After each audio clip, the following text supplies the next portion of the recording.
So ఇక Vijayawada updates తెలుసుకుందాం. ఇంకా కూడా ముంపులో కొన్ని లక్షల మంది ఉన్నారు. కొన్ని వేల బిల్డింగ్స్ వాటర్లో నానిపోతూ ఉన్నాయి. క్రమక్రమంగా వాటర్ అక్కడ నుంచి క్లియర్ అయిపోతుంది అని అనుకున్నా కూడా ఈ అమావాస్య గండం వల్ల కొద్దిగా అక్కడ నుంచి క్లియర్ అవుతున్న పరిస్థితి. క్లియర్ అయిన తర్వాత చాలా బురదది పేరుకుపోయి ఉంటుంది కాబట్టి దాన్ని ఏ రకంగా క్లీన్ చేయాలి అండ్ విజయవాడ మున్సిపల్ అధికారులతో కూడా చంద్రబాబు నాయుడు సమీక్ష నిర్వహిస్తూ ఉన్నారు. ఆ తర్వాత శానిటేషన్ ఏ రకంగా అక్కడ బ్లీచింగ్ పౌడర్ చిమ్మడం ఇంకా చల్లడం ఇంకా అంటే ఎటువంటి అంటువ్యాధులు ప్రబలకుండా ఏ రకంగా చేయాలి అనే దాని మీద చాలా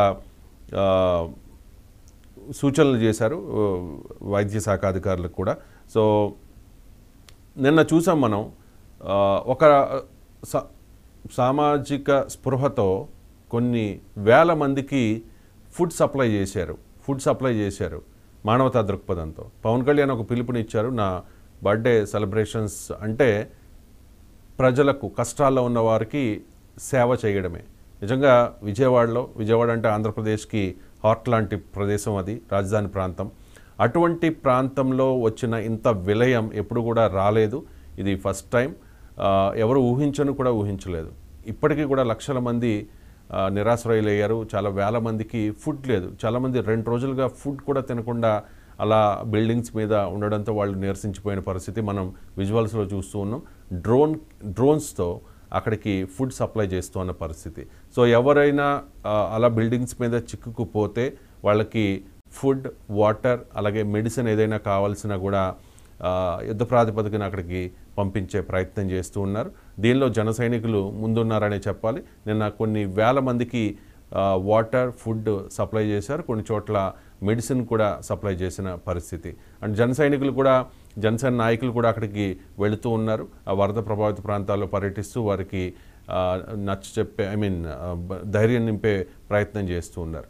మరికొద్ది గంటల్లో అక్కడ గంటలు కంటే నాకు తెలిసే 1-2 డేస్లో అక్కడ సాధారణ స్థితి వచ్చే అవకాశం కనిపిస్తూ ఉంది. మనం క్లియర్గా చూస్తూ ఉన్నాం డ్రోన్స్తో ఏ రకంగా బాధితులకు ఆహారాన్ని, వాటర్ని సప్లై చేస్తూ ఉన్నారు అనేసి చెప్పేసి. అండ్ ఇంకా వరద గుప్పట్లోనే చాలా ప్రాంతాలు ఉన్నాయి. ముఖ్యంగా సింగ్ నగర్, అది 1 టౌన్ అంటారు. అలాగే ఇంకొక ఏరియా యనమల కుదురు దగ్గర ఉన్న ఏరియా, ఆ ఏరియాలో కూడా వాటర్ వచ్చేసింది. సో ఇప్పుడిప్పుడే అక్కడ సాధారణ స్థితికి తీసుకొచ్చే ప్రయత్నం చేస్తూ ఉన్నారు.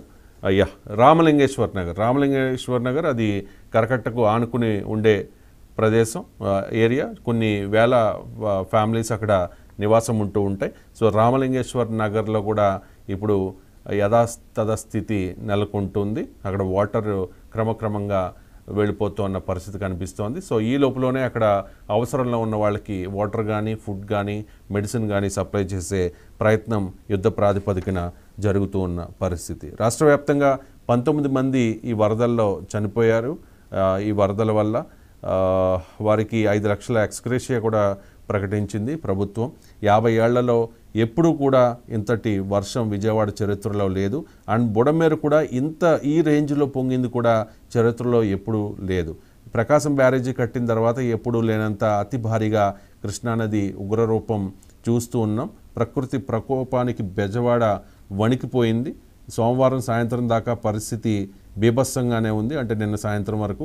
ఆ తర్వాత మెల్లగా ఉపశమనం వస్తున్న పరిస్థితి. కానీ అక్కడక్కడ ఇప్పటికీ కూడా వర్షాలు పడుతూ ఉన్నాయి. ఈ వర్షాలు పడడం వల్ల దిగువ ప్రాంతాల్లో ఆ వాటర్ చేరుకునే అవకాశం ఉంది కాబట్టి వాళ్ళు భయం గుప్పెట్లో బతుకుతున్న పరిస్థితి.